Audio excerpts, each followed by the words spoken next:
everybody, and welcome to Book Review Mondays. Today I'm going to be talking about The Game of Thrones by George R.R. Martin.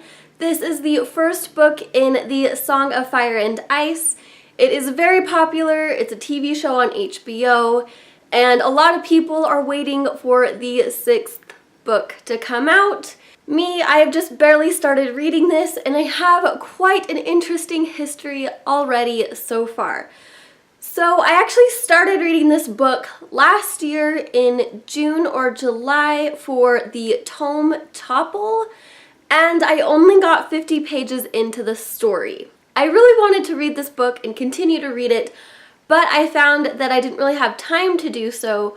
So what I ended up doing was seeking out a library audiobook copy to listen to it on my commute to work. It took several months to actually get my hands on the audiobook, and when I did, I devoured this book in roughly a week. So while reading this, I realized that there are so many characters.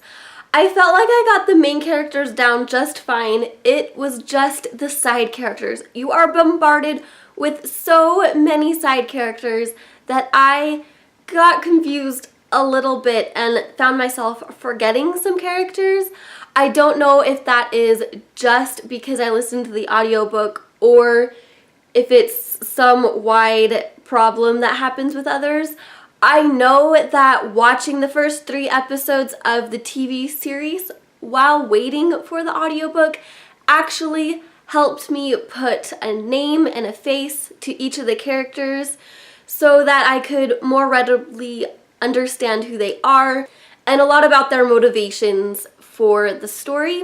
This book is very true to its time period of the portrayal and this high fantasy type world where your bloodlines are everything and kingdoms and regions are all about loyalty and ascension. The side effects of oppression are also very prevalent in this story, especially because if you are not a white, able-bodied man with strong ruling ties and backgrounds to the monarchy, you have to think about some really fierce and cunning ways and strategies in order to keep yourself afloat, especially because it is not easy to make anything of yourself because of how society is built. So this dives really heavily into social structures and monarchies, and with this oppression of women and minorities, you really get to see that cunning and fierce behavior in action, especially with Cersei Lannister. She is queen, so she needs to be a queen, be a ruler. However, she doesn't exactly do it in a very moral way, and there's so much death in this book, and everybody knows there's so much death in this book, that it really does tackle those themes of death and consequences of your actions, and when people are killed wrongly, how do you handle that? And especially when you're introduced to death as a child. So this definitely does talk about death and how you handle it. It also talks about tragedy. And some of my favorite lessons are actually from Tyrion Lannister because he's an imp and he gets a lot of flack for that, and people make fun of him so much that he says that you really need to own up to your differences, because if you let people berate you for those differences, it's always going to affect you every single time. So he really thinks that you should just own up to who you are and let it be a part of you, and don't let it bother you because that's just who you are. And that's a really great lesson to learn, especially when you have characters like Jon Snow, who is a bastard and has no title, and so he has to really figure out what he's gonna do in life, especially when he becomes an adult. So I definitely really enjoyed this book, and I'm gonna say Arya is my favorite, absolute favorite character. And I know a lot of people really love Jon Snow, but I felt like he was very whiny in this book, so maybe he gets better in the following series. This isn't true also from what I hear for Sansa, is that she's a really strong character, but again, I felt like she was very whiny and immature, and just, she doesn't really have those strong family ties. She is more all about herself.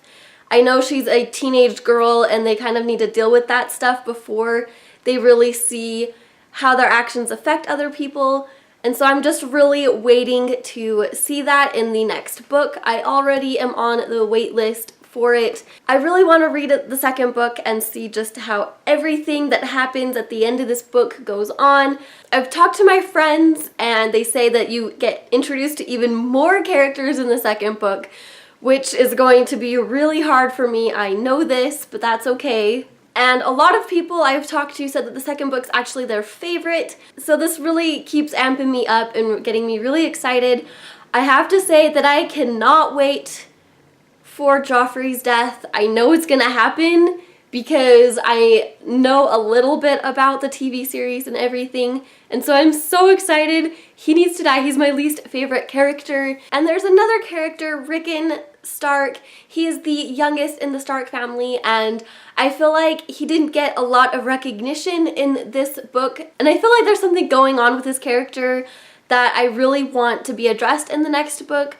I feel like stuff is gonna happen with him, and I'm just really excited to see what that is. Along with all of the other characters, just those are the ones I'm most excited about. I'm also very intrigued by the North and also how prophecies and the Northern magic is all interwoven into the story, and so I really want to see more of that as well.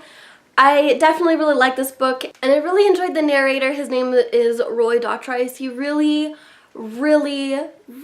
can encapsulate each of the characters' personalities, and he does voice changes, and so it really was an immersive experience that I really enjoyed, and I really hope that the second audiobook holds up to those conditions.